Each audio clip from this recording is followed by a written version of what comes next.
ពីថ្ងៃនេះមិនក៏ចេះតែចង្អោរខ្លាំងម្ល៉េះពោះក៏មិនសូវស្រួលដែរចាំបន្តិចកុំអីគិតទៅពិតជាដូចមែនខ្ញុំត្រូវទៅពិនិត្យមើលហើយនេះវាមានហើយមិនដឹងថាប្រាប់លីវយួនគាត់នឹងមានប្រតិកម្មយ៉ាងម៉េចទេពុកមិនក៏ស្លេកស្លាំងម្ល៉េះ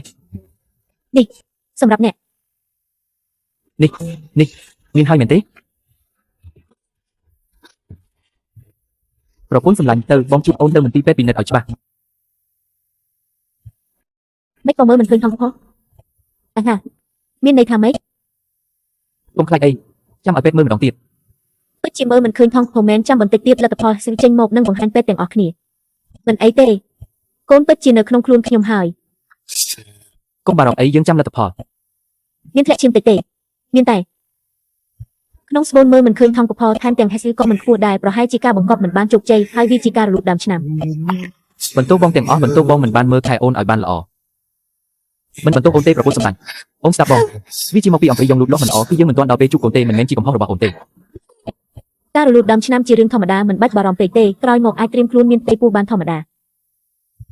បើធៀបនឹងកូនបងបារម្ភពីអូនច្រើនជាងសុខភាពសំខាន់បំផុតយើងត្រូវថែរក្សាសុខភាពល្អសិនប្រពន្ធសម្លាញ់អូនមើលបងឲ្យមីងធ្វើម្ហូបបំពេញសុខភាពឲ្យអូននៅតែពាក្យដែលនឹងសុខភាពអូនសំខាន់បំផុតចាំដល់ពេលកូនរួចរាល់គេនឹងនាំសំណាងមកលេងយើងហើយបងទៅទទួលជីវឿនពីសាលារៀនសិនមីងបានធ្វើម្ហូបដែលអូនចូលចិត្តហើយល្ងាចនេះបងជូនអូនទៅដើរលេង